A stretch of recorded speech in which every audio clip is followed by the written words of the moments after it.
Hello, Eunice, Title Pro, Dylan. Hi. Good. Is it good morning or good evening? You're welcome. How's everyone in the building? We're just waiting for our guests to start. I hope you guys are enjoying your Christmas season.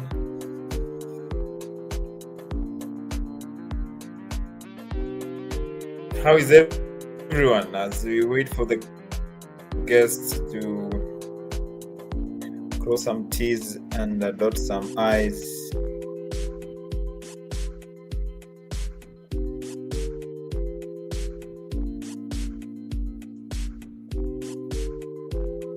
Yeah, let's subscribe to the channel.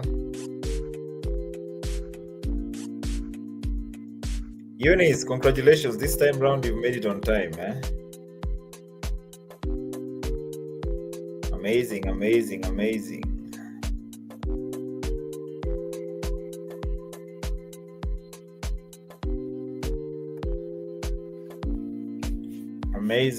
We're just waiting for guests to come in.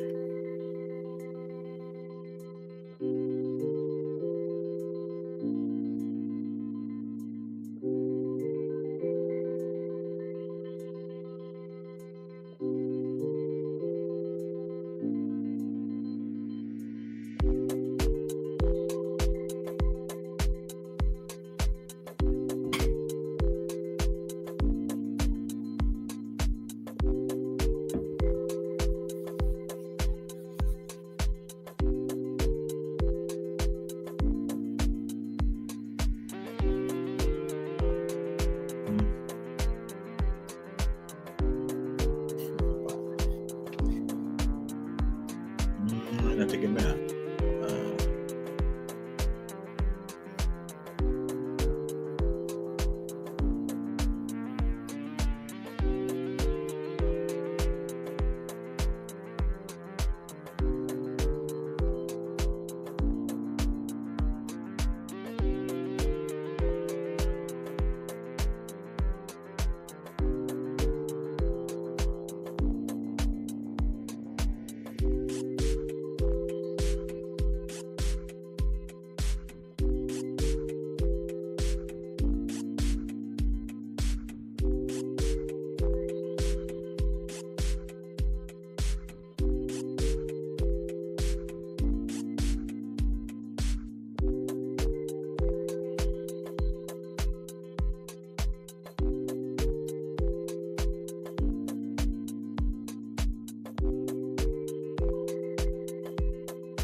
People out there, how many of you guys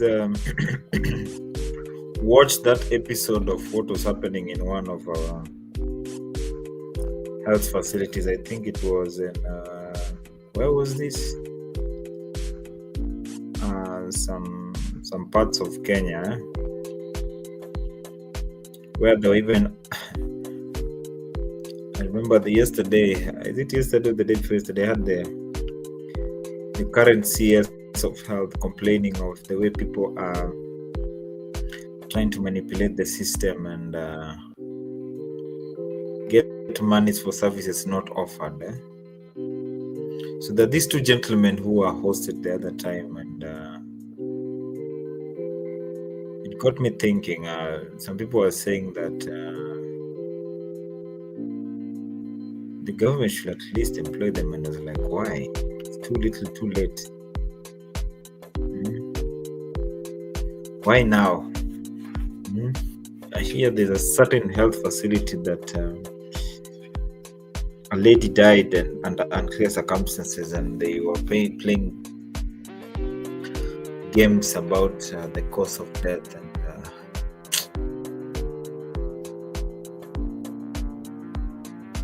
it's just crazy. It's just crazy. I don't know if you guys heard about it. People are behind there in the bush.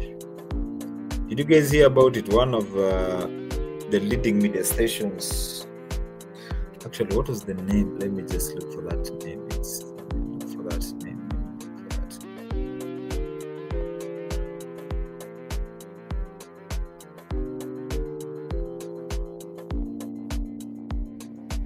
Quite entertaining, quite very funny.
Yeah, the name is Words of Evil. Words like words. The hospital, no words of sentences. Words. WARD. You find time, just check it out on YouTube. I'm studying. Wow. Words of Evil.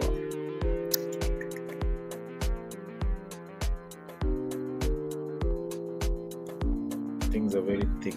And where is our guest? Oh my goodness. Let me give her a call.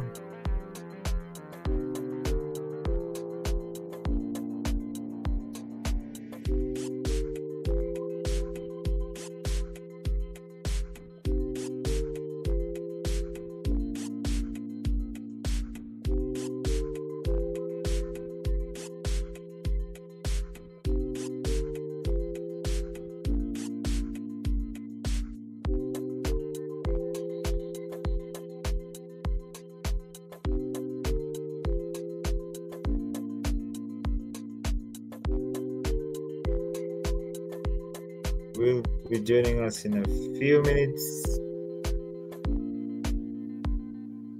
Let me see if I can get her.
Okay, ladies and gentlemen, the doctor is here. The doctor is here. You can see she's actually behind the mic.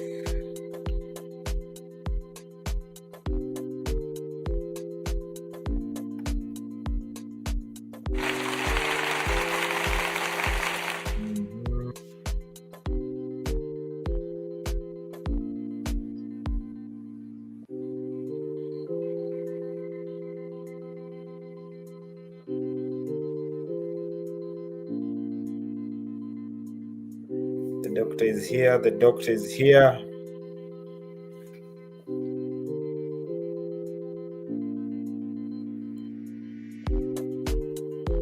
Daktari.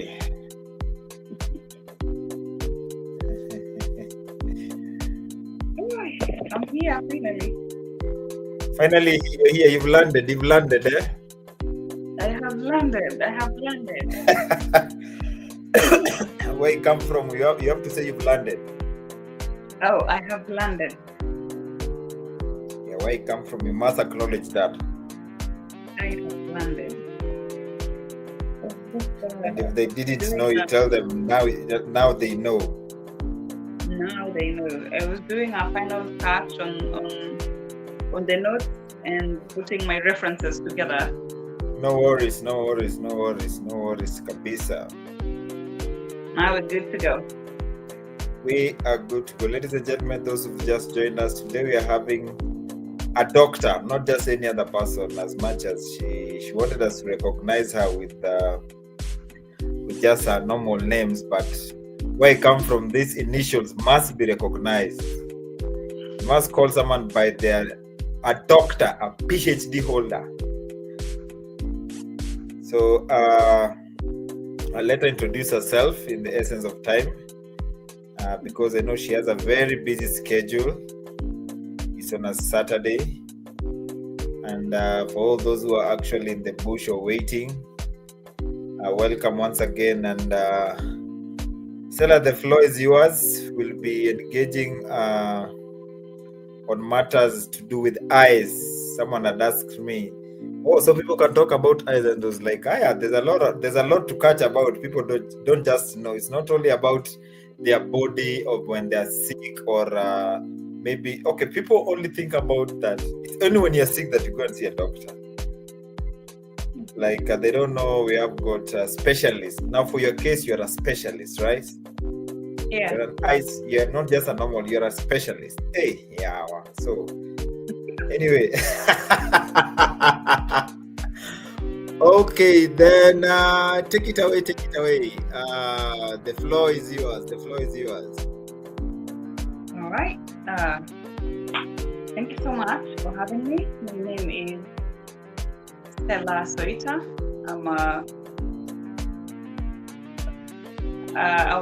In short, I'd say I'm an ophthalmologist. I specialize with eye care. But before I specialized with eye care, I was a general healthcare practitioner. So I still handle other cases in relation to your health, in relation to your body. But my specialty is majorly in the eye care section. So you can fire away your questions in relation to eye care, and I'm pretty sure I'll be able to answer with the much I know. So thank you. So before we start, that was awesome. Kunguru, maybe you could just increase your volume a bit.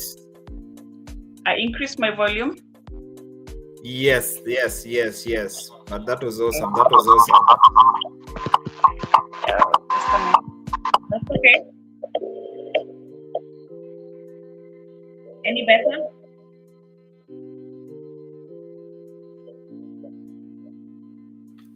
So that was awesome. Ladies and gentlemen, people of the internet, we have Dr. Stella, who specializes on eye problems. Those who like twitching, those who like saying that, a long time we used to be told that glasses are for the elderly alone. nowadays you walk around and you see a kid in kindergarten, a kid in playgroup wearing glasses, and you're like, unfortunately, what's your take on these people who just wear them for show off? People tend to think that when you wear glasses, it's some kind of what do you call this? It's some kind of social status. What's your take on this, Daktari? Well, I'd say there are those people who wear glasses for fashion, and there are those who wear glasses for the sake of wearing them. But what I can advise is you need to be very careful with the glasses you're wearing. Do they have any power to them that can affect your eye in a way that they shouldn't? Or are they just glasses with no power for fashion, for trend, or for whatever reason you want to wear them for? So I would really caution that if you're planning on wearing glasses, I wouldn't bar anyone or tell anyone not to wear glasses. As we say, kwa raha zao, but you need to be very careful with the type of glasses you're wearing, because not every glass not every glass is good for your eye. So you have to be very, very careful with what you wear. Just the same way we are very cautious with our skincare, with our makeup and everything. We have to be very cautious with our eye care as well, so that we don't hurt or affect our eyes in ways that we don't. Yeah, because many a times it just I find them being hawked on the streets, streets in Nairobi, in Kisumu, everywhere. They're hawking and their glasses, and I'm literally like, "Hi, Kwani, it's a fashion, yeah." It's a fashion where you just pick them and put them. It's long time people used to think it's like some social status, but I believe you should go and get checked before you jump into classes. And is it proper? Will you say that? Okay, I know I'm starting too soon. Can I come and pick your glasses and just start wearing them, even if I have got eye problems? Is it appropriate? Like you just come and pick someone's glasses and start wearing them? No, it's not appropriate, because once we have examined you, Bwana Kunguru, we get to know what your eye problems are, and if we see this is the type of spectacles to wear, we get the exact power for your eyes, and we craft it to your requirements. So not anyone can just wear your glasses, because if they come and wear your glasses, I don't know what power your glasses are or your spectacles are. So if I wear them, I'll be hurting my own eyes, because my eyes don't have the same problem like your eyes do. That is why when you try to wear somebody's glasses, you feel like your eyes are being pulled in a certain direction, because the power in that glass does not match your power that you have. So that is one of the things that we usually tell our clients once we have made the glasses for them. We tell them, do not show your glasses anyone. These are specifically prescribed for you and you alone. It's the same way when you're given medication. Probably if you have malaria or whatever type of condition, usually told you the dawa ni zako, take care. Do not share your prescription with anyone. So the same applies to glasses. Do not share your prescription with anyone. Those are specifically crafted for you and you alone.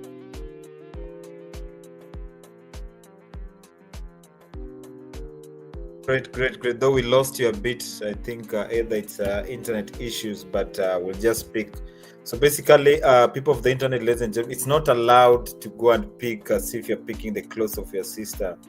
Because I called my place, the Mjengo place, I had another day someone said that they misplaced their glasses, so they were requesting for mine, and I was like, how is that even possible? And again, I don't know how that is possible. Again, and have you noticed that for the doctors or the dentists per se who are here, it's become a fashion nowadays everyone to be put with braces. I don't know if you've seen.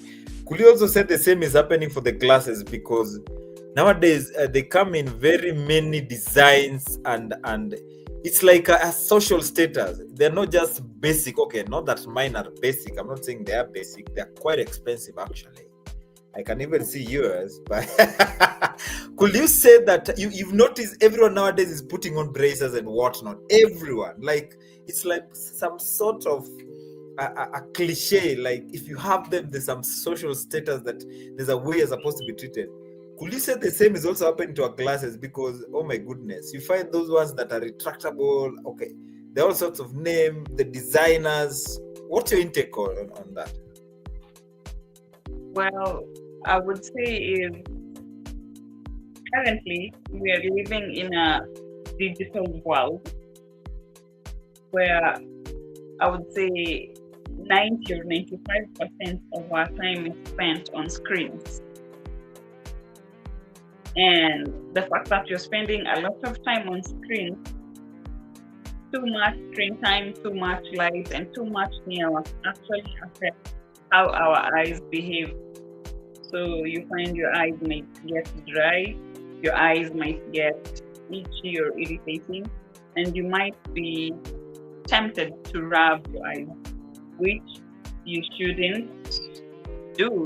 So wearing glasses isn't a problem. I wouldn't call it a problem for anyone.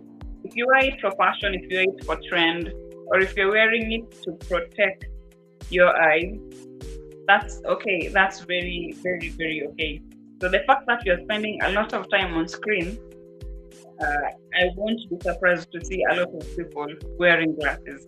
It's for their own good. Actually, spectacles help in a way that it will actually bar you from rubbing your eyes. Because when you try to rub your eyes, you will hit on your glasses and you're reminded not to rub your eyes. Another thing is when there's too much sunlight and the brightness of our screens, whether it's the TV, whether it's the laptop or the phone, that too much brightness can also affect our eyes. So wearing glasses, to me, is not a big issue. The problem only comes in when we are wearing the wrong prescription. But as long as you're wearing the right prescription, and or maybe just wearing glasses to feel good, I wouldn't mind. I wouldn't mind it at all. So to me, it's not a bother. As long as you know what you're doing, you're good to go. You're good to go. Wow. That's nice. That's nice. So we can no longer say it's a trend. I can see Title Pro has said that self-improvement is good. Definitely, self-improvement is it's very good. Once people like looking good, like do you have ever found yourself like someone is asking you, what brand are they? Mine are just a certain the normal suppliers we have all over the country, the yellow ones. I don't want to call their names. They usually have the two spectacle as their symbol, as their marketing trade. They're not paying me to market them, so that's the normal one. So it's funny. I came also across most of these malls nowadays. You find the optical doctors everywhere, and I'm like, what? It seems it's coming up to be like a booming business. Should I say that? It's coming up to be like a booming business. Yeah. So basically, as you've said, it's not a must that it's a sickness or what. Maybe if you're taking too much time on the screens, right? I hope you can hear me so well and loudly. Yeah. Okay, no worries. That's nice. For everyone who's just joining us, I'm having Dr. Stella, who's an eye specialist. And do not just call her Stella. She's a doctor. That initial doctor, she never picked it just across the road or from somewhere. She had to sacrifice her time, her money, her sleep to be called a doctor, and we wish her all but nothing but the best of luck. Okay, now someone also asked, what's the relationship between Dr. Stella and our theme or our channel today? And I told them that basically, as even the channel's main agenda is usually about family, health, and lifestyle. So basically, for Dr. Stellas today, as you have you here, it's basically lifestyle and health matters. And as I told you, someone asked, I never knew people can sit down and talk about eye issues, mouth issues, like ear issues. Yeah? Like I have a friend of mine, I don't know those doctors, those specialists are called, the one who deal with ears. And it's much more debatable because sometimes you walk and you find someone with an earbud in their ears, like that feeling, they're like, oh, then someone will tell you stop doing that, and I'm like, okay, what should we be using, because these things are being sold out there. So it's a debate, but it's a debate it's another debate for another day. Now coming to the eye issues, could you say that where is it? Could you put it that there are things we use to clean our glasses? Because I used to have some, and again, some people usually tell you that you're not allowed to be using your clothes. You use those small stuff because. Okay, tell us a bit more. Which are the correct ways of taking care of our glasses before we dive deep into it? All right. When you're seen by an eye doctor or an eye specialist, and they find out that you need glasses, when they bring your final prescription, it usually comes in a case. The final prescription comes in a case. I'll show you for an example. It will have a case like this. It doesn't have to be. Yes, what do you want? I'm talking here. And so you're gonna sit here and be quiet, okay? No noise, okay? Okay. So you're going to have a case that looks like this, and the case in it will have your prescribed spectacle, your final prescription, and it will also have in it a wiper that you use to clean your glasses. At any given point, you do not use anything else to clean your glasses, because the fabric that is in that case is very soft and tender to the lenses of your spectacles. So if you use anything else apart from the wiper that you've been given in your spectacles, you'll start creating scratches on your lenses, and in no time, the glasses will become blurry, or they'll have very major scratches, and they won't help you in a way that they should. So you should always use the wiper present in the wiper, in the case, to help you clean your glasses. Nothing else. You should always use the wiper present in your case to clean your glasses. Never use anything else, because any other fabric can be too rough for the glasses, and it might end up scratching the lenses of the spectacles. So always use the wiper given to you.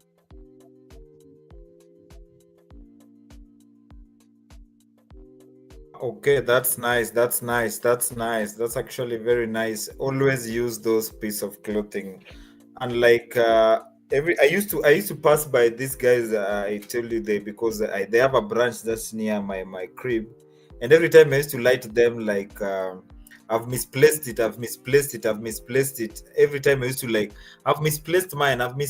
Can you help me? Until I found myself that I'm having quite a number of them. So would you say that are we supposed to be washing them? Are we supposed to be like throwing them away after some time, or will they lose their tenderness? No, it's fabric just like any other. If it gets dirty, you're allowed to wash it. Just wash it the way you wash your handkerchiefs. Just wash it, air dry it, and it looks as good as new, and place it back in your case. You'll use it for the next session, or you'll be cleaning your glasses. So it doesn't really have a special way of taking care of it or cleaning it. Just a normal wash, and it's good to go. What's important is if you can have several of them, that can be good. But the fact that they're just cleaning your glasses, you don't expect them to get dirty that much. But if you feel it's dirty, you can always wash it. Plus, it takes a very very short time to dry up. So just a normal wash, air it within 10-20 minutes dry, and you can have it back in your case and you're good to go.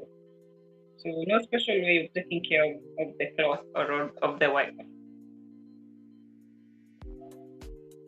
I used to be using people's soft cloth. I look for a friend who has a very soft material fabric, then I go and start using it. Now, Dr. Stella, Title Pro has asked, can you explain to us the process of an eye examination and what the numbers on the prescription mean? Yeah, by the way, I've been wanting to ask that question. Yeah, I've just right.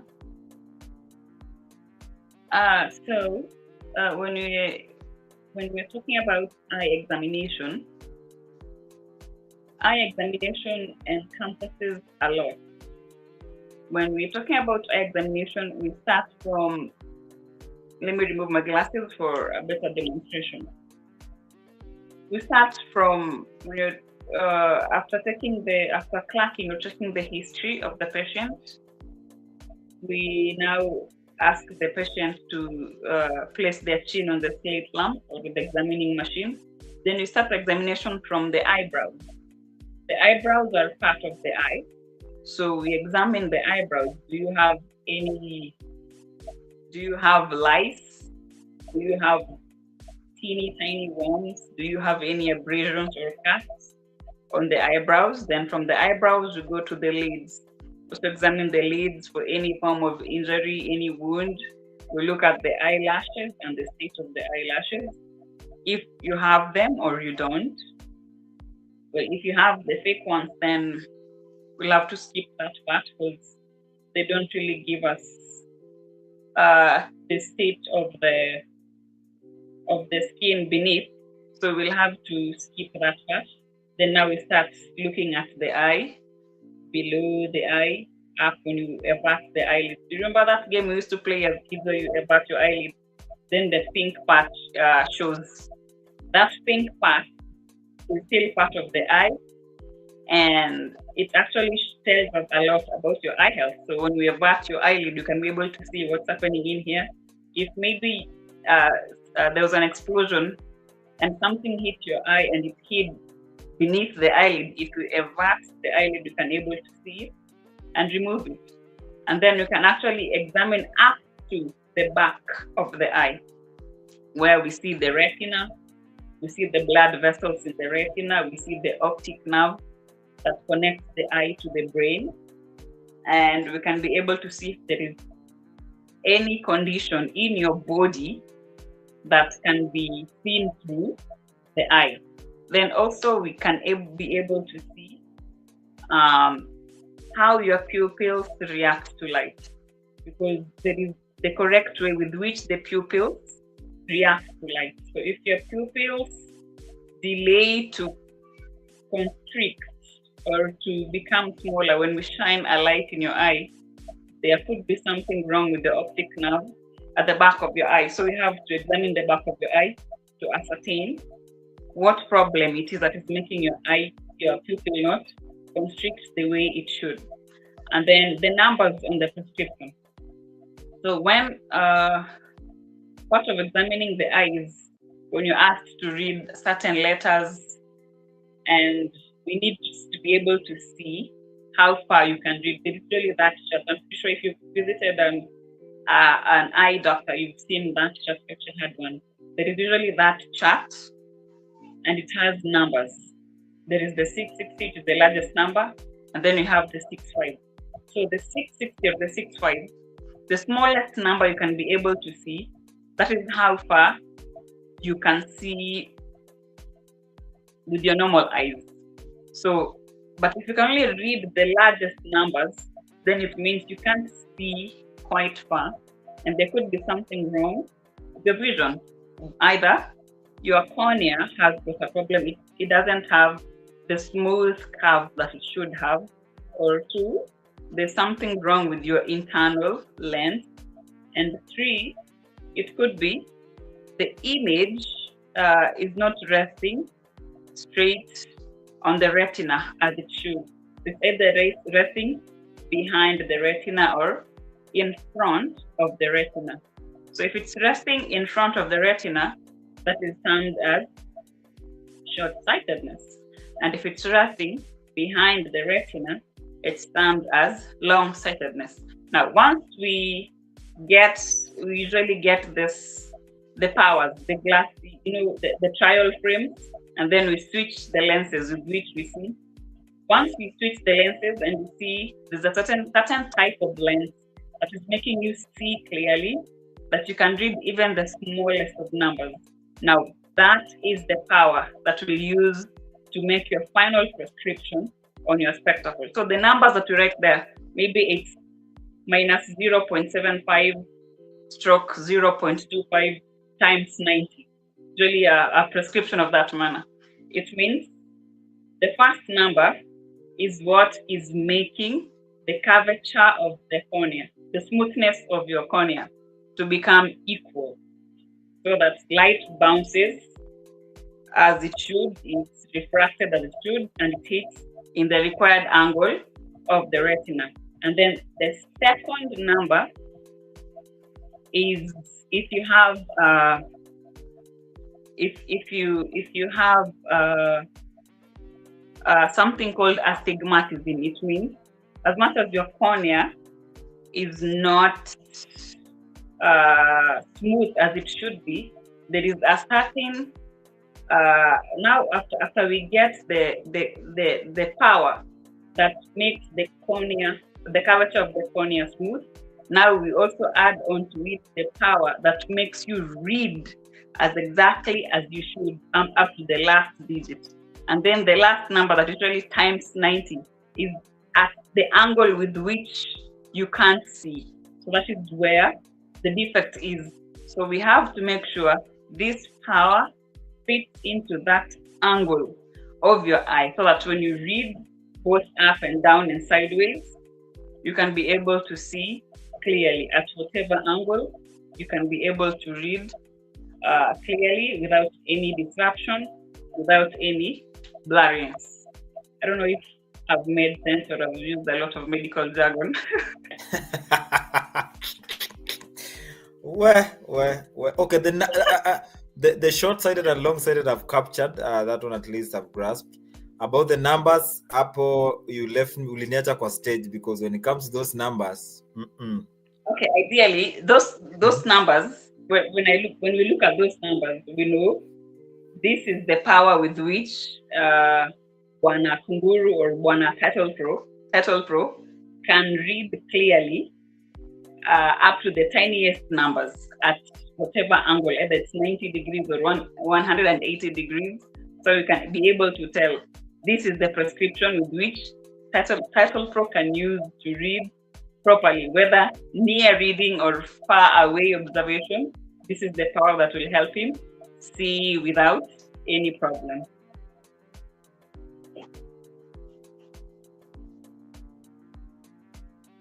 Awesome, that's awesome. Also, I guess Title Pro again has overtaken some people. He has asked, is there a comparison between the glasses that you get at the pound store versus the glasses you get from the eye doctor?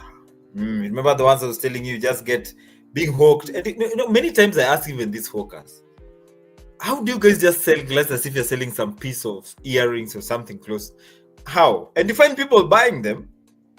Like you go for those people who go for to maybe the vacation back at the southern coast or the northern coast, they just go and buy these dark glasses or shades per se, and you find them putting them on. I'm usually like, you guys, but you don't just go buy anything. You might end up ruining your eyes. So, what's the comparison between them? Well, for the glasses you find at the pound store or at a beauty shop, okay, we have the clear glasses one, and then we have the shades or the sunglasses, if you may. Those usually don't have any power in them. It's just a plain glass. It's supposed to be plain with nothing, no power or no lens power in it. But the glasses that you find, even the glasses that you find at the doctor's office, those on display, they usually have just a plain glass with no power. So after we have examined your eye and ascertained the power that is required on the lens of your spectacle, that is when we get the required lens. Then it is carved into the shape of the frame that you'd have chosen, and then it is implanted in it so that when you wear, you can be able to see well or to see clearly. So those in the pound store don't have any power in it, or if they do, then I don't think if the people in the pound store know those glasses have got any power in them. Versus those in the doctor's office or in the hospital, those ones have already been crafted, or they'll be crafted in relation to your needs, so that they make sure your eyes are comfortable. I don't know if I've answered that also. Wow. Okay, someone else had asked, though they had asked privately, what's the highest number between female and men who come for eye issues? According to you, how would you get it? Is it that the men come a lot, or the women come a lot? Because statistically, I've been seeing a lot of, sorry to cut you, I've been seeing a lot of women with glasses vis-a-vis men. You know, for myself, for normal glasses, okay. Not that, again, I'm not saying mine are that cheap. They're not cheap, actually. They're not even anything close to cheap. I had to spend a fortune on them. As I told you, where I come from, the word cheap or affordable is not there.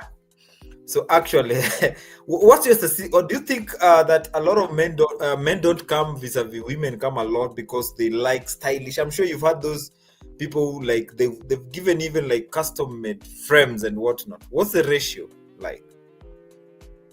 From what I've experienced, not everyone who walks to the eye care unit will walk out with glasses. Some will come with other conditions that don't require glasses, and some will come with conditions that require glasses. So I've experienced a balance. I would say a balance of both genders. There's a balance. I wouldn't say there are many men or many women wearing glasses vis-a-vis men, though most men are stubborn on matters wearing glasses because of the myth that glasses make you blind or glasses ruin your eyes. But there's nothing of that sort when you wear glasses. Actually, glasses should help you see better. So, and women will wear glasses more because one thing is you'll find that someone thinks, yeah, you're right, Hassan. Women are comfortable going to the doctor. You're right. In whatever platform, you're very right. They're very easy and very comfortable saying their problems to the doctors. You're very right. But you find women will wear glasses more because pregnancy changes your vision. Yes. Once a woman gets pregnant, and the vision will change in relation to the trimester of the pregnancy. So you'll start experiencing blurriness and a bit of, we call it photosensitivity or light sensitivity. So you'll find that maybe you weren't wearing glasses previously, but once God blessed you to become a mom, you find that your vision somewhat was a little bit altered, which is a normal physiological change during pregnancy. But sometimes it gets too much that you have to wear glasses to help you have it changes during pregnancy, and sometimes you'll have to wear glasses to help you see better or just reduce the light sensitivity that you may be experiencing during that time. And then also after 40 years or after 45 years, there's something called presbyopia. where your near vision is somehow deteriorated, not because you're sick or anything, it's because of age. As we age, our near vision reduces. So we need the glasses that will help magnify whatever we are working on, whether we are reading a book, reading a novel, reading a Bible, or just doing anything that requires our near attention. So we need a certain type of glasses to help magnify whatever it is you're doing so that you don't strain. So there is a certain age, especially 40 onwards, you'll need those glasses to help you see whatever it is you're working on, whether you're knitting, whether you're sewing, whether you're reading. You'll just have to read those glasses, to use those glasses so that you don't strain. Because I'm pretty sure you've seen people, maybe when they're looking at their phone, they do this and then they do this. You see that? It's like they're pushing the phone away so that they can be able to see clearly, of which you shouldn't do that. You're supposed to read anything at a distance of 50 centimeters from the eye. That's the near work distance. So if you see yourself pushing your book or your Bible or your phone far away for you to be able to see, then that means your near vision has deteriorated and you need to be examined and given spectacles with the required power to help you do your near work. Yeah, I see he has also asked, do both eyes have the same prescription or are they different? The way you said that depending with the numbers, they tend to be different. Do they have the same prescription? No, sometimes you find the power on the right eye is different from the power on the left eye. So when we are crafting or carving out these spectacles, we have to be able to give each eye the power that it requires for you to be able to see clearly. Because if we give one eye, or if we say the left eye has got a bigger power than the right eye, then we try to give the left eye the same power as the right eye, this client will come back and they'll tell you the right eye is blaring off because that power is too much. The patient may not know, but the doctor by themselves know that these two eyes have got different powers. So what we need to do, we need to give a prescription that each eye has the required power to be able to help them see clearly. And if they're not comfortable with the power that the eye has given us, then we just have to go a notch lower and ask the patient or the client if they're comfortable with the power with which they have. This is what we call subjective refraction, where we go by what the patient wants. Yes, we will be changing the lenses on the trial frames, but now it is you as the client to tell us, this one is okay, no, this one is not, this is too much, I can't see, this is blurry, this is clearly. So we will go by your judgment to tell us that this power is okay, this is not, this one I can see clearly, this I can't. So by the client's judgment, we'll be able to craft the correct lenses by their preferences that they'll be able to use onwards. So yes, every eye can have different powers, and that's okay. Wow, very nice, very nice, very nice. Hey, you seem to be very profound in this, your speciality. Hey, yeah. You're not mincing your words and you're not una flow. You're flowing. Wow, so amazing. I was once taught with a very great teacher of mine, and what I remember she was a lady. She once told me, if you see someone explaining something and they're not pausing, that's a passion, and it's just flowing. It's just flowing. Yeah, it's not like you're not looking for the words; they're just flowing. Yeah, I'm wondering, you're not sipping water, and myself, I'm just sipping water. You're just flowing, yeah. You're just flowing. Again, wow, Title Pro, thank you very much. I think Title Pro has decided today it's him who's going to be asking.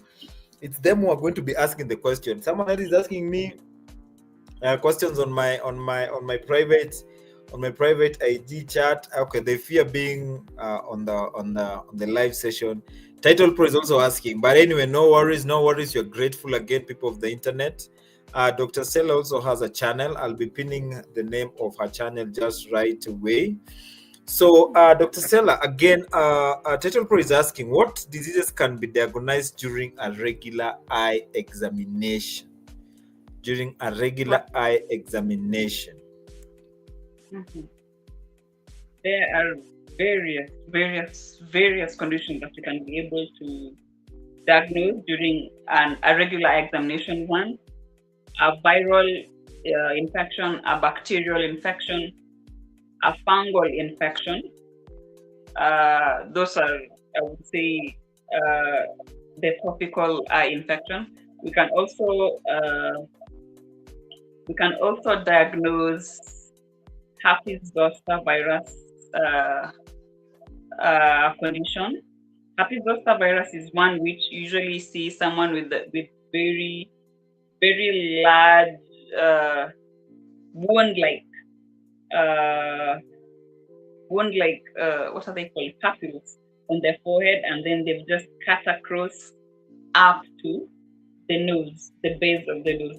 It's like a line of rashes cutting across the forehead up to the base of the nose.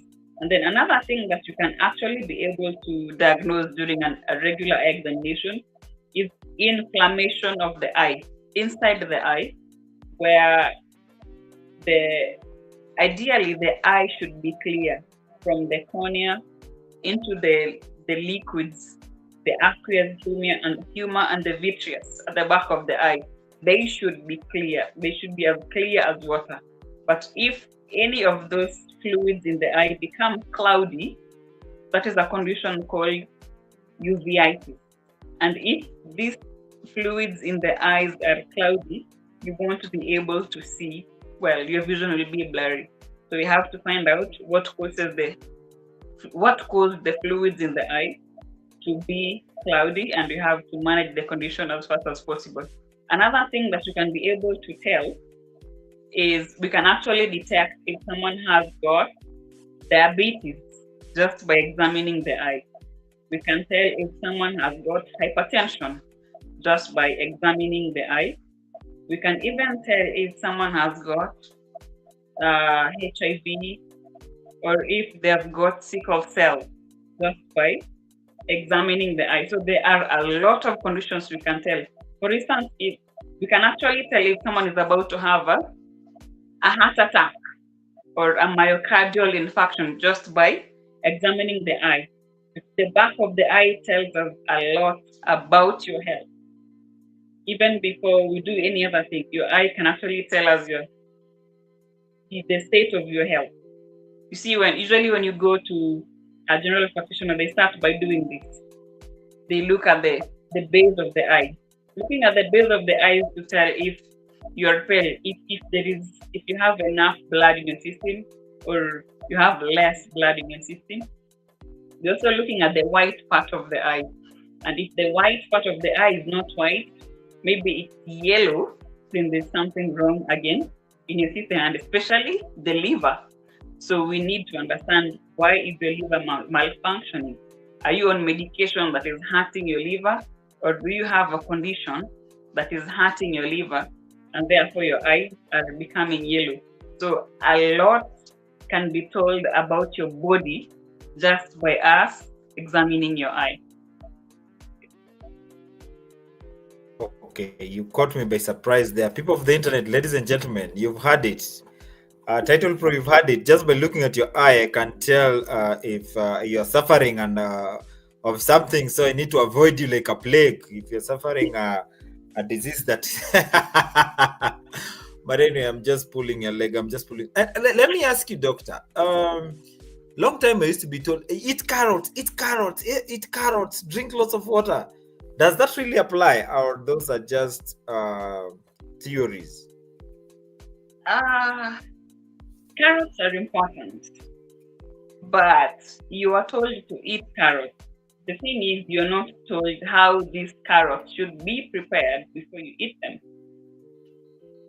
So when you eat raw carrots, you're giving your body fiber and keratin, which is good for the skin. But carrot that gives you vitamin A rich has to be cooked. Why do I say carrot good for the eyes has to be cooked? Is because vitamin A is a fat soluble vitamin. So a fat soluble vitamin has to be cooked. It has to be fried in the cooking oil for us to be able to extract the vitamin A that will nourish your eyes. So eating carrots is important. But this carrot, for it to nourish your eye, it has to be cooked and, for instance, fried in oil for us to extract this vitamin A to be able to nourish your eye. So yes, carrots are important, but you have to cook it right for it to be able to nourish your eye as required. And another thing is hydration. Hydration is important. If you don't hydrate enough, your eyes will tell. And how will your eyes tell you've not hydrated? You'll feel like there is that gritty feeling or a sandy sensation in your eyes. You feel like rubbing your eyes all the time, or you feel like there's just something, it's like there's a web of some sort just covering your eyes. That drying of the eye usually tells us that you haven't hydrated. So you need to drink water, because this water will be converted into tears, and these tears are always distributed within your eyes as much as you blink. That is why I used to insist you need to blink as often as possible, because the more you blink, the more the eyelids equally distribute the tear film around the eyes, and the tear film in itself is a protective layer of the eyes. It has got 3 layers. There is the fat layer, there is the water layer, and there is the mucus layer.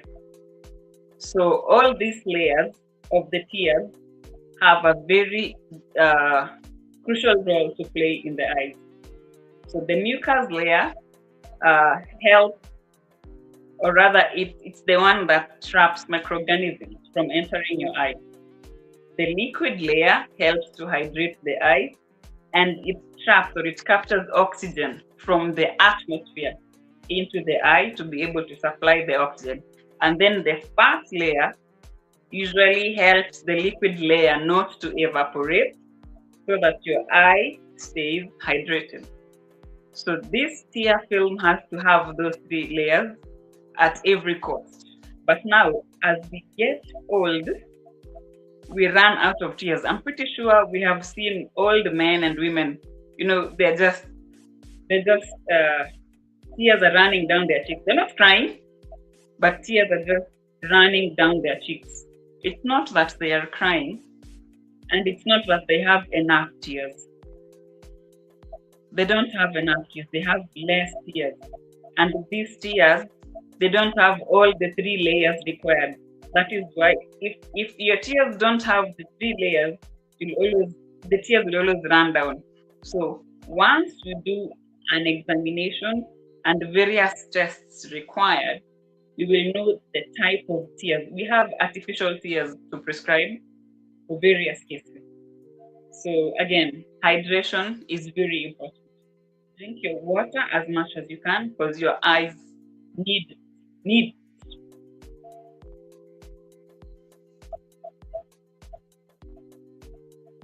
Nice, that's nice. Wow. You need to drink a lot of water. Wow, that's very, very nice. Wah! Very informative, very, very educative today. There's much that it seems that I never knew that goes on. What we're used to is just like just wearing them because we want to see. Now, what's the difference between someone who's putting eyeglasses and those people who put those funny stuff on their ears? On the eye, sorry. At what point did you reach that you require to put these things? The contact lenses. Yes, that one, yes. Okay, just like spectacles, there are contact lenses that are used for therapy or for treatment, and there are contact lenses that are used for fashion and trends. So I won't go into fashion and trends. I'll stick to therapy. So before we prescribe spectacles, you have to be given the option. You can either wear spectacles or you can wear the lenses, the contact lenses, or you can go for laser surgery, where we do a surgery of the cornea and your eyes become brand new. You don't have to wear the glasses, you don't have to wear the contact lenses. So it is the patient or the client to decide what suits them or what do they prefer. And then Option with 3 their is a no for me. Option 3 is a no for me. It's throw it off the table. So yeah, so it's for the, we will give you all the options. Then you as the client will decide which one is okay for you. Then with that, we'll be able to craft it for you. And again, just like spectacles, lenses do have power. In relation to the power that your eyes will need is exactly the type of contact lens you will give. And these contact lenses, they are those that you wear, you change every day. They are those that you change weekly. So it's dependent on which one works for you, your preference, and also how deep your pockets are, because contact lenses are really okay. In Kenya here, I know they're a little bit expensive, so I don't know. Yeah, like you see how Total Pro is saying here in US, many use contact lenses and the eye surgery. Exactly. It's fine. So it's dependent on what the client's preference is. There are those who will prefer the surgery, there are those who will prefer the contact lens, and there are those who will prefer the spectacles. So once we examine your eye and we tell you what the problem is, and then we lay the options on the table, the client has the right to decide what works for them, and we go with it. Surgery is a no for me. That one, no. That one is a no. Title Pro, will you go for surgery? I will. That's a no. Let me tell you. Let's not complicate life too much sometimes. Title Pro, you people, you like complicating life too much, man. Let me tell you.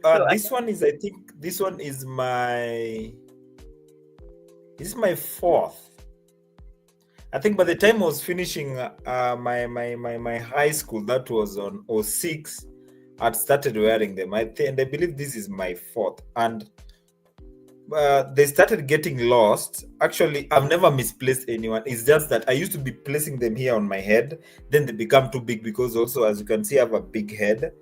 Then the other one, my firstborn, the other day, I just dozed off the couch and he came and broke them. Then he brought for me when they're two pieces and he asked me, Daddy, why are these two pieces? And I usually see them like one. Can you unganisha them? And I looked at him and was like, what have you done? And then the other one, it was funny. It was too hot and I was wearing them and we were just from church. So I'd placed them on top of the car. Then I removed my sweater. Do you know what happened? Once I removed my sweater, I just went inside the car and I remembered while we were like 20 kilometers away, like, oh my God, I've misplaced my glasses because there's something I wanted to reduce. You remember what you've told us? Some people read well, like, I used to have that problem, but nowadays at least I believe it has stopped. So I prefer something that it can get lost, then I can just get it. These things where I hear those lenses, contact lenses, there's some, okay, I don't know if it's a myth or people just talk about it. There's some special liquid they have to be placed inside. Sometimes your hands to be clean when you're placing them. That for me is a no. Surgery, it's off the table. I cannot even discuss it. I cannot even think about it. It should not even be among as the priorities for myself. So, what's the eye hygiene like? The hard ones or the lenses one? What's the hygiene for the contact lens? Whether you're wearing the soft contact lenses or the rigid contact lenses or the in-between contact lenses, you have to have very high hygiene standards. You have to have your hands washed before you wear them, before you remove them. You have to ensure let me just summarize it.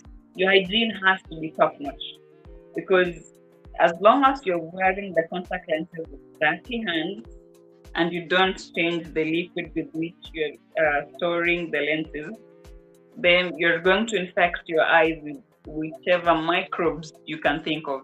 Though lately I have seen that if you're wearing the weekly contact lenses or the daily contact lenses, each contact lens comes with it looks like, you see how we have the blister packs, the medication blister packs.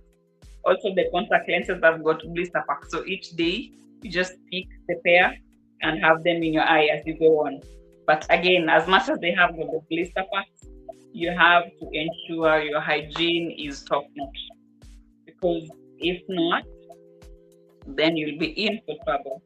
And then again, when you're wearing the contact lenses, you have to ensure you remove them every night before you go to sleep. You can't sleep with your contact lenses because you'll be interfering with the circulation of oxygen in the eye at night. See, during the day, our eyes are open, so there is supply of oxygen through the tear film. But at night, when we close our eyes, we are solely depending on the circulation of oxygen through the blood system. So you see, when the contact lens is in your eye and you slept with it, the supply of oxygen is bad from the conjunctiva into the cornea.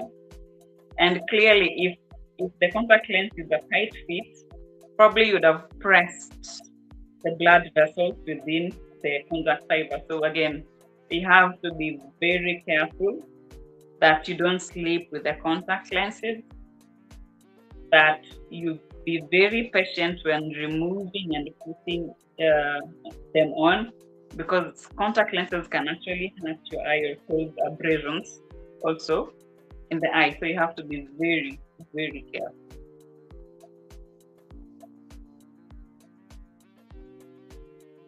Oh wow! So okay. That's why for me, even contacts is a no. Maybe these ones I'm cool with it. I'm just for that. That one is a no for me. Yeah, I know. Let's do some trisecs and trials on cars but not your body. Let's do some trials on some things. Hey, you become blind there, then what's next? And oh my goodness, that's another story for another day. Title Pro is asking that his eyes are negative. One is nearsighted and the other one is so far-sighted and bad antigmatism in both. Okay, this is French for me. Well, if one eye is nearsighted and then the other one is far-sighted and bad astigmatism in both.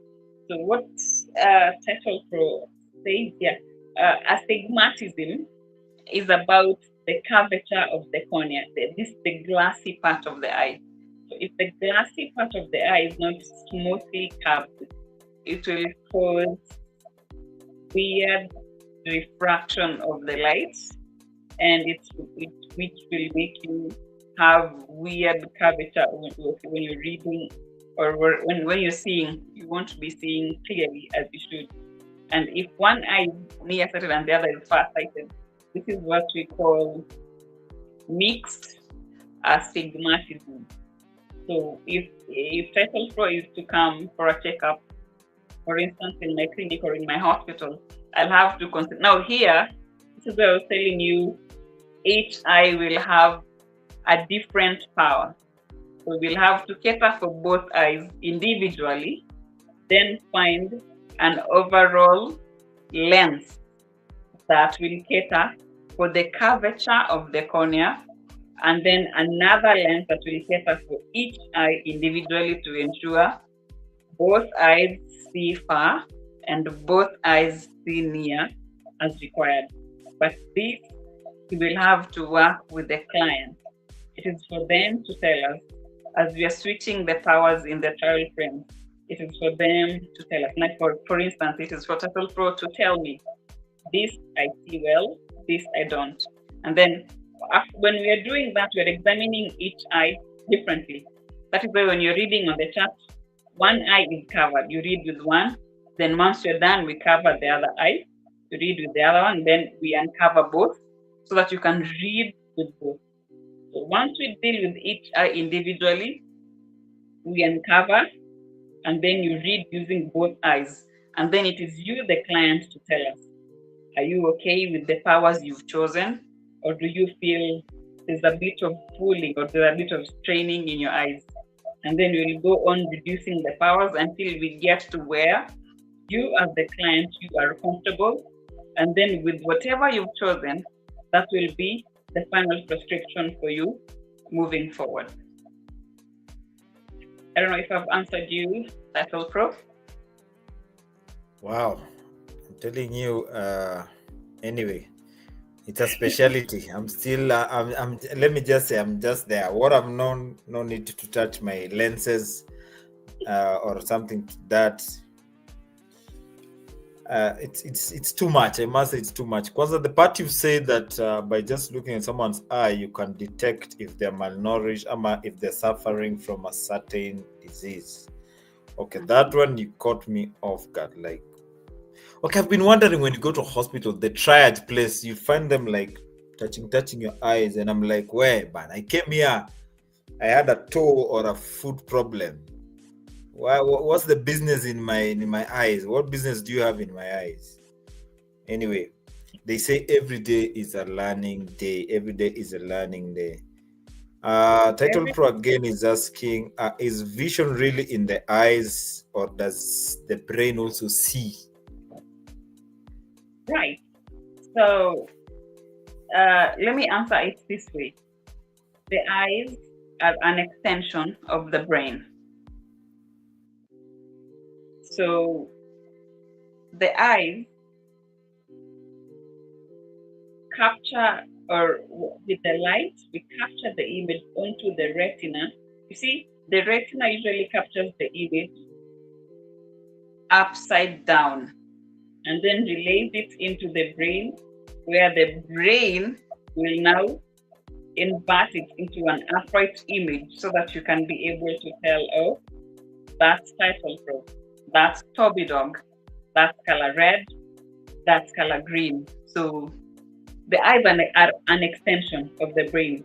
If you are to get the brain and the eyes attached to it, you'll see the optic nerve usually goes from the eyes straight into the brain so that it can be able to relay information from the eyes into the brain, but the brain can be able to interpret and relay the feedback back into the eyes for you to be able to see.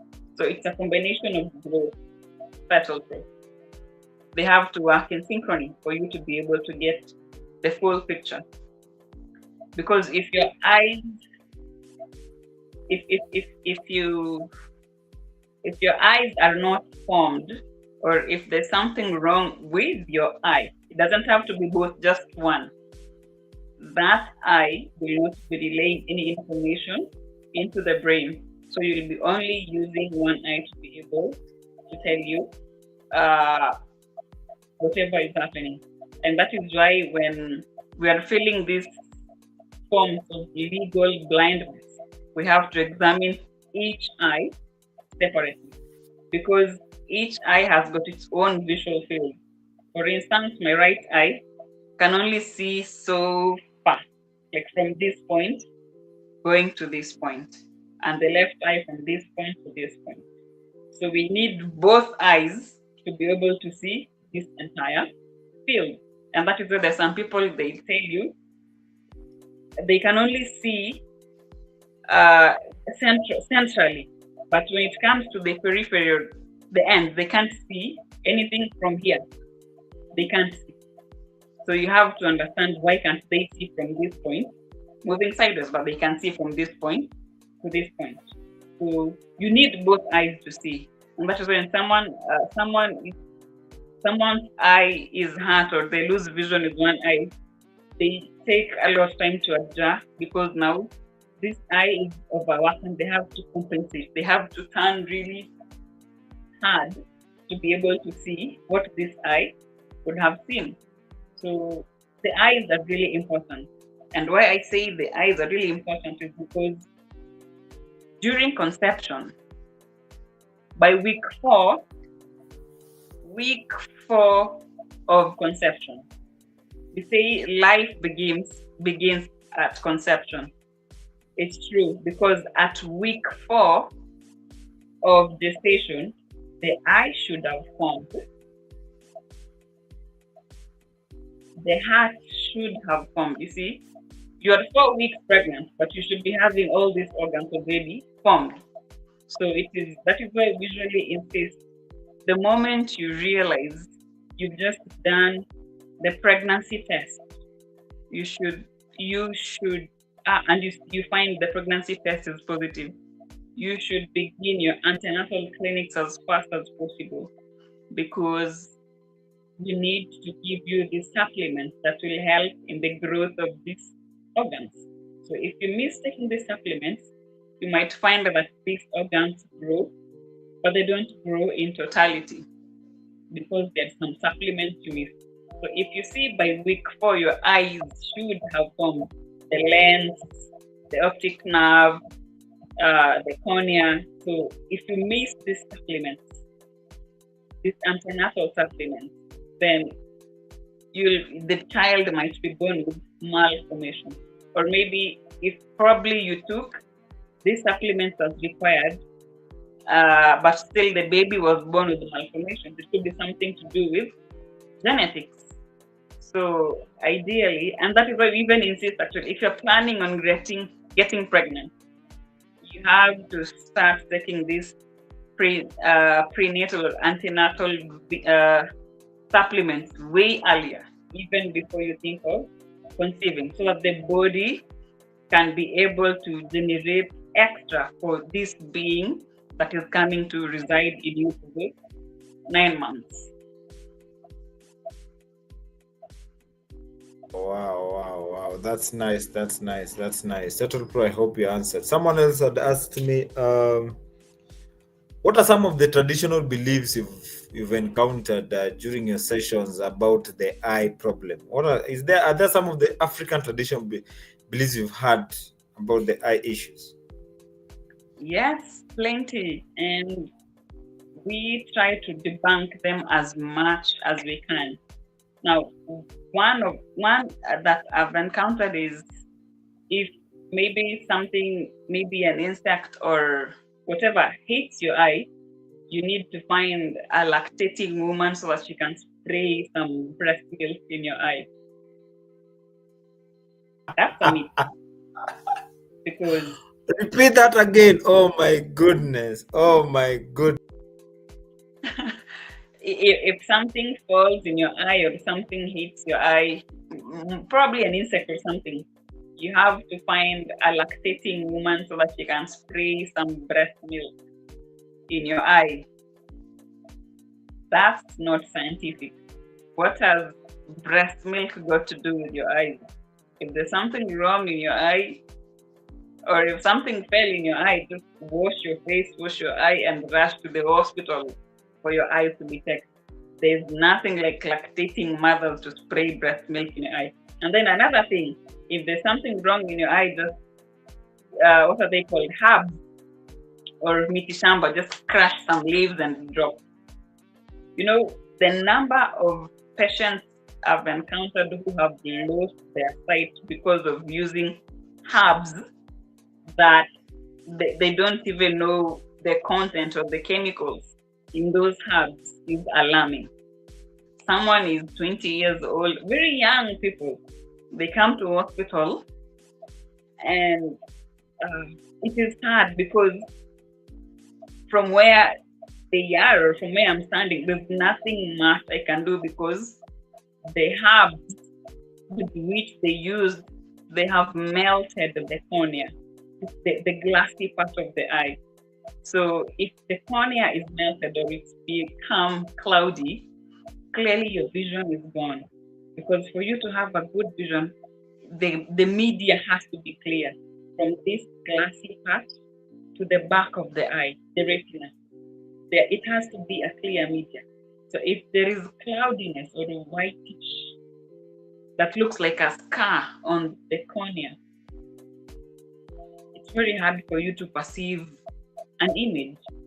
So again, we usually tell those I have encountered, those I have dealt with one-on-one, I usually tell them, do not use any herbs on your eyes. I would rather you go to the eye specialist so that you can be helped appropriately. Another thing, another myth that I've come across is if an acid spills into your eye, you can clear it out using an alkali or a base. That's very, very wrong. An acid or a base or an alkali, both are chemicals and they burn the eye in a different way. So if any of those, whether an acid or an alkali or a base, drops or sprinkles into your eye, wash your eye with a lot of water and rush to your eye care specialist as soon as possible for us to be able to help you not lose your sight. So there's nothing like neutralizing the acid or neutralizing the alkali. You're healing your eyes literally. So whether it's an acid or a base, use plenty of water. Just irrigate your eye with plenty of water and rush to an eye care specialist as soon as you can. That's an emergency. That's an emergency. If it's a chemical burn, that's an emergency in the eye unit, and you have to act fast to save your sight. What other thing have I had? Oh, if you see these tiny bumps that usually come either on the upper eyelid or the lower lid, if you have that pinkish tiny bump, probably you didn't give your dog some food or you denied. Yeah, that's what I wanted to ask. That's a myth. That's what I wanted to ask. That's You've a just myth. read my mind. That's a myth. That's a myth. It could be, yeah, it could be probably the eyelashes are inflamed, or maybe there is an infection that is happening within your eyelashes, and there is a clog that has caused that bump to appear, and it can actually be removed. Some are bacterial infections, and some are just a clog in the fat gland or meibomian gland, the gland that is responsible for producing fat to be able to lubricate your eye. So if that gland is clogged, then there'll be that swelling that looks like a pimple on the eyelid, and it can be treated and removed. So please don't ever fall for that myth ever again. Okay. I wanted to ask. So another person is asking that some patients believe that doctors care more about money than people. How does that perception affect your current work or specialty? Because if I enter into your facility, there's the guarantee, like you guys are there you're outside there to make money. I can't come out of that place without glasses or lenses per se. So how does that affect? How does that affect your specialty? And have you ever turned down a client or never gave the classes for that matter? Even before I specialized in as an eye doctor, while I was working as a general practitioner, during my internship, I got into a lot of trouble because of helping people. Someone has come to hospital, they're in dire need of help, and they don't have money. I would say that is a double-edged sword, because this person is in dire need, and also they also need to make money. And I remember I used to be torn in between most of the time.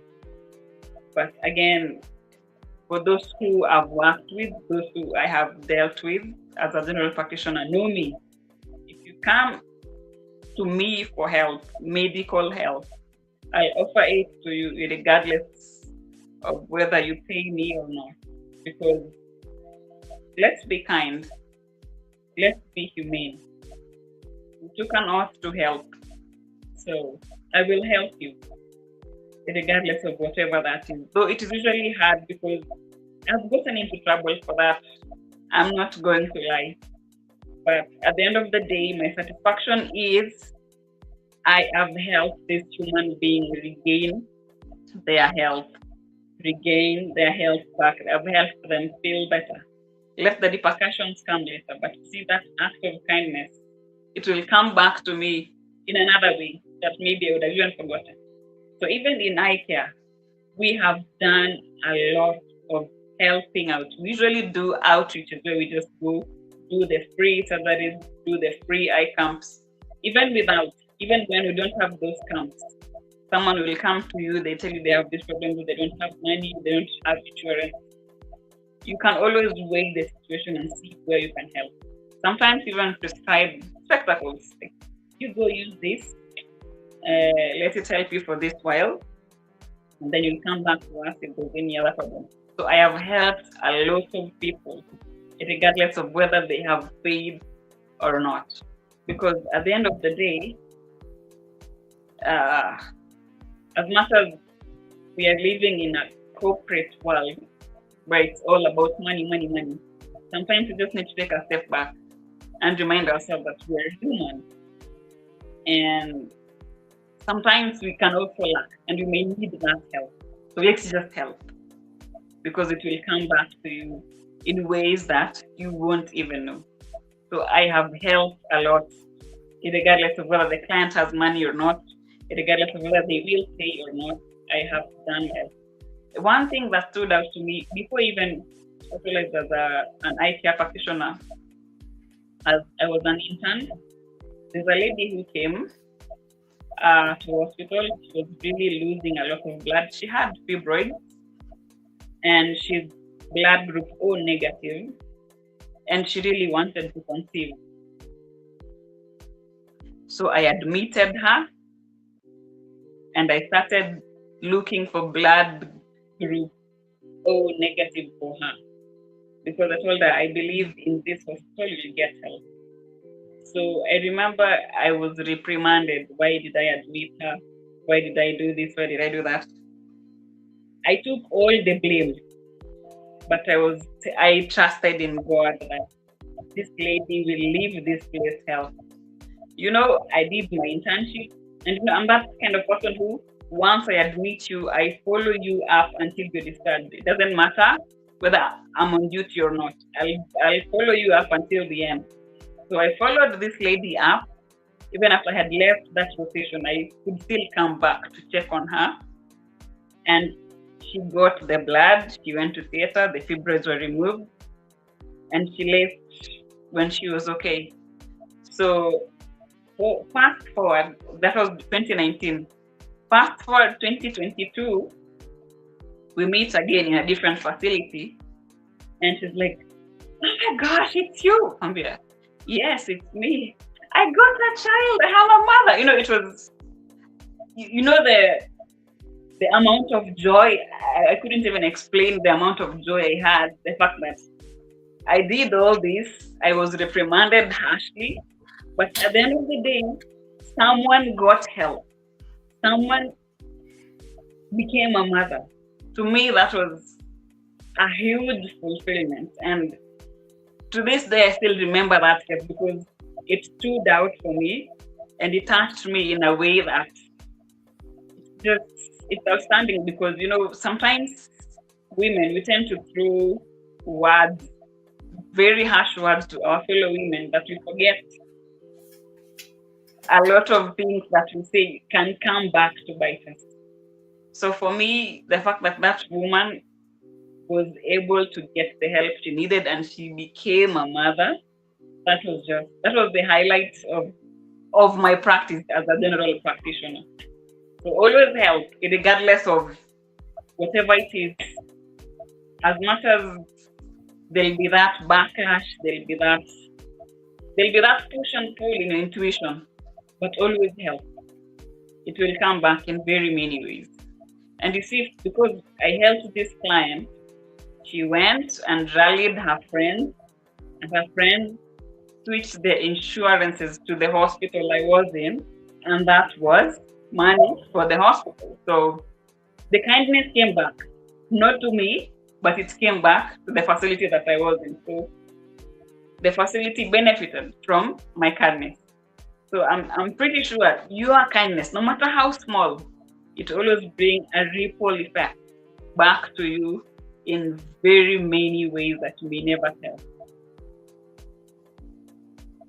Wow. That's nice. That's nice. May you be blessed abundantly. Mpaka ushangae. That was very nice. Yeah, that was very nice. As you said, you just assist where you can and you never know. Actually, I've been in same situations. I assisted someone's brother for quite a long time. Then the big brother is now in one of, not in one, he's currently in Kenyan government offices. And I was so shocked for this big person. I called him the big person, calling me and looking for me, and I was like, huh? I can't remember. He was like, no, you helped my brother some few years back, and while we were just making stories, he happened to have mentioned you, and I was like, wow, that was so nice. So as you've said, you assisted and now they've come to your side. Wow. You are so much, as I said, this is a speciality. Yours is a special case. And not just yours is a special case. Yours is a special case. Wow, it was amazing. Yeah, that's nice. However, our timing is running out. I believe we should have another second session where I bombard you with a lot of Q's and A's. You're twitching also, and you keep on telling me, "Vam, glasses. Where are your glasses?" Let me even tell you, where are your glasses? My glasses are right here. Yeah. I see you're twitching also. So it was a nice session. Wow, at least I've picked at least, let me say 3 things. One of the things is how to clean. 2 is how to do away with the myths that people do talk about. And 3 is about these numbers we get to see. You know, when it comes to glasses, as I said, I think to some extent, I think it's a fashion. I've got a few colleagues of mine who wear them as a fashion, and then I really don't understand. But again, now, you know, when it comes to fashion, again, you can't. There's nothing much I can do when it comes to fashion. Maybe they see someone who wears glasses is more respected, or some form of how do you call it? Should I say a rapport? Yeah. Come again? When you wear glasses, you're smart. Yeah, by the way. But let me tell you, there's this a certain myth we have when you're driving. Well, personally, most of the time when I'm driving, I even remove my glasses. Because there's this intention, people say, kumbe ni macho ini hata haoni vizuri. Because you have to see through your glasses, then you have to see through the windscreen. So they'll be like, this one is not even seeing well, leave this one alone. So there's that old perception or an imagination that is there. So what is your parting shot? Just before, you don't need to remove your glasses while driving, because do your glasses change color when you go to the sun? Yeah. So actually, those glasses should be able to help you when you're driving, especially at night, because of the oncoming glare. So when the oncoming traffic, when we have full lights on, those glasses should help you, because it somewhat blocks the extra light, so you can be able to, the eye can receive just the light it requires. And that is how most people get into accidents, because the oncoming glare is too much. They can't see well, so you end up getting into a ditch or just swerving out of the road. So you have to be especially if you're driving at night and you have a refractive error, you just have to wear your glasses, because you can't take light to chance. as I was told, driving is a privilege, but at the same time, it is a responsibility. So you behind the wheel is a very huge responsibility, not only for you, but for everyone else on the road. So just wear your glasses for the sake of the oncoming client. You'll see the difference. Trust me, you'll see the difference, and you'll appreciate it even more. Another thing, did I want to say? What did I want to say? So I'm running out of words. I'm running short of words. Say anything. There's no bad thing. There's no good thing. So it's been a pleasure. It's been an honor to be on this show. At least we've had a time to deal with several issues. I'm sure there's still a lot to deal with. A lot. Actually, that's why I've just said for this session, because I understand it's a Christmas time and you people are catching up. For this session, we'll have it now. I'll actually write it as a part 1. Yes. Yeah, that's the goodness of dealing with a people like who are specialized in a certain thing. They tell you it's too wide. It's too. You can't do everything with the short time we have. Plus, you don't want to put the session too long. And plus, you also need to juggle a bit your mind. So once you do it in sessions, I believe it's so much. But be rest assured, you are coming back. You are coming back. Because Kwanzaa, you stole 15 minutes of our time. Because I actually had said I don't want to take more than 2 hours of anyone. More than 2 hours. Because I do believe past 2 hours, people lose concentration. Past 2 hours. Because personally, I can't even stand lectures past 2 hours. Past 2 hours, I'm just off. So I had said I'll be doing strictly 2 hours. When it's 1.5 hours plus, now I start like winding up if we need to do it again. Like for you, for sure. Even I think today the person who was asking a lot of questions was a friend of mine who I will not mention the name. Two guys, and then Title Pro also. They've really asked. Look at another one is when they're telling me they're coming in. My friend, ask them later. Look at this other one.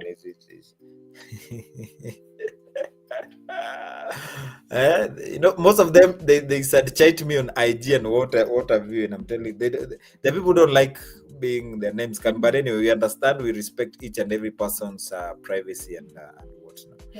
So actually, I'm very grateful for taking your time. I believe it's a very busy schedule. It's a Christmas season.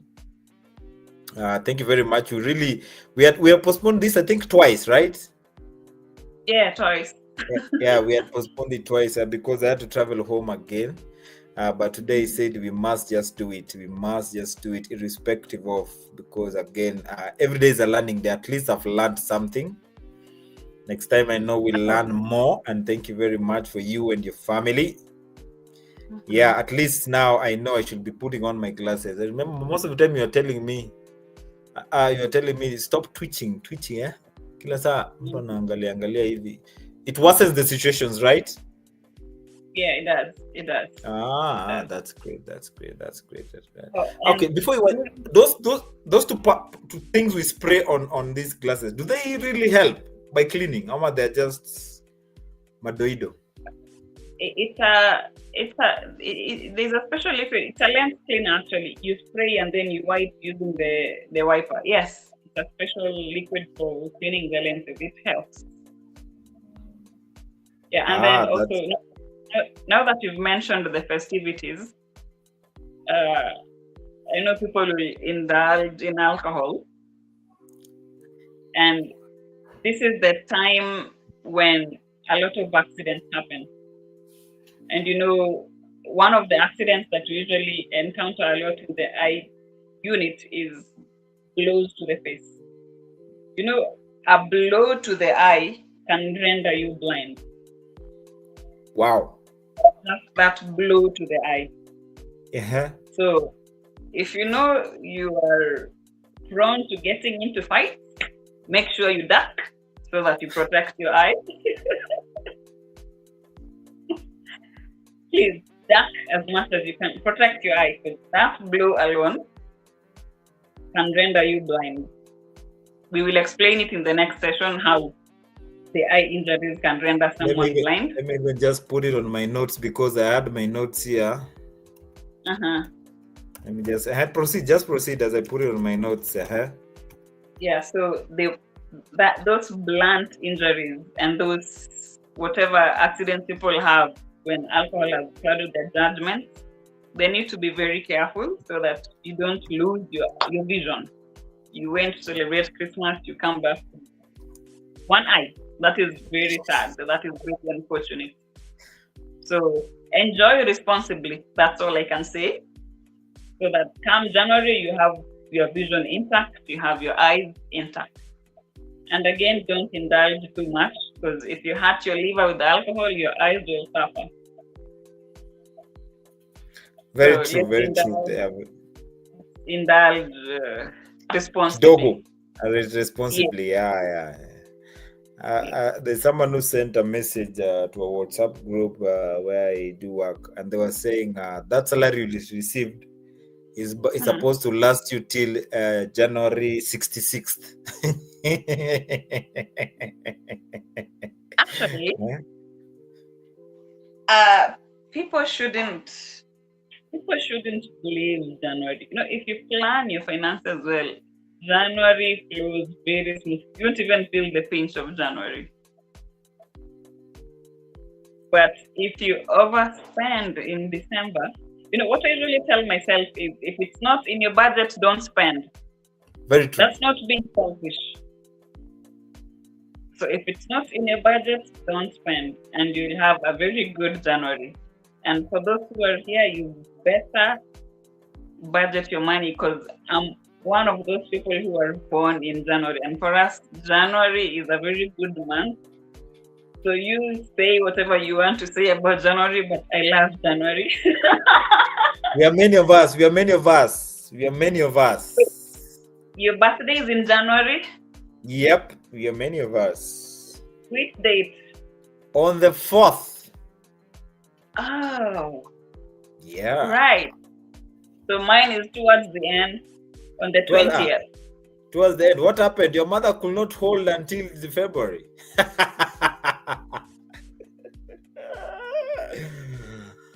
I was once told that, hey, Bana, kwani your mom decided that when people are opening schools, she also just goes and bulges you out, poop, and you came out. I think I love January because the date with which I'm born is the date that presidents are inaugurated in the US. So I believe I'm a very important person. I'm a very important person. Yeah. By the way. So that's a very special date to me. And I believe, again, if you indulge responsibly in December, you won't have to blame everything on January. Very true. That was nice. Myself, I take this opportunity. I like saying we at the Surviving Men series. I hear a lot of people in their channel, they say I, and I like saying we because in the near future it will be a big team. So the earlier you start, the better. And we are building a community. I'm very grateful for taking your time. I'm sure you had a busy schedule apart from family. It's quite an honor. And let me tell you, getting hold of these specialists, it's a big problem. I've been turned down seller many a times. I cannot. Someone like you guys decide it will be this date. I'm set. I'm waiting for them like 30 minutes at the behind the stage that they are not coming. So I thank you very much. I'm so grateful. Actually, I'm very, very grateful for you taking your time, just talking to us and trying to educate us. And I'm sure we'll have a next session. We'll plan earlier, and kindly come early. Otherwise, I'll start penalizing. I was told to start penalizing people. But no worries. There's usually those last minute things that happen. Yeah, I remember Goga the other day, he was hosting another lady and there was blackout in their state. So this lady was just using some fun. You remember that one? Yes, I remember. I Yeah, remember. yeah, I, yeah. I'm telling you, with the technology, a lot of things happen. But I'm grateful for you coming, and thank you for thank having you me. very much for your time. And enjoy your holidays. If we don't catch up again, enjoy your holidays. See you next year, same time, same place. Sure. A Thank you so much. peace, and greet your family. I will, sure. Thank you so much. You're most welcome. You're most welcome. Down there, you'll just the arrow that is there will just bounce out. Cheers. Merry Right. Christmas. Merry Christmas. So, people of the internet, we've been with Dr. Stella. Very much thank you, Dr. Stella. And you've heard about the issues dealing with eyes. So, we tend to meet again. Next time, we'll arrange another session. Thank you very much. And we'll be having a last guest next week for the year. And hope to see you guys soon. Thank you very much for everyone who tried to contribute, those who've texted. Those who could not have made it will just create time and look at the video. It will be posted immediately. And I'm grateful for having you here, Dr. Stella. I couldn't have done it. The day couldn't have been made it without you. We, the Survivor Men series, are grateful and honored and wishing each and every one of our supporters, the subscribers, those who comment, those who try at least to come and watch, we wish you a very, very, very a Merry Christmas and a prosperous New Year. In the next one, as we do say, a peace.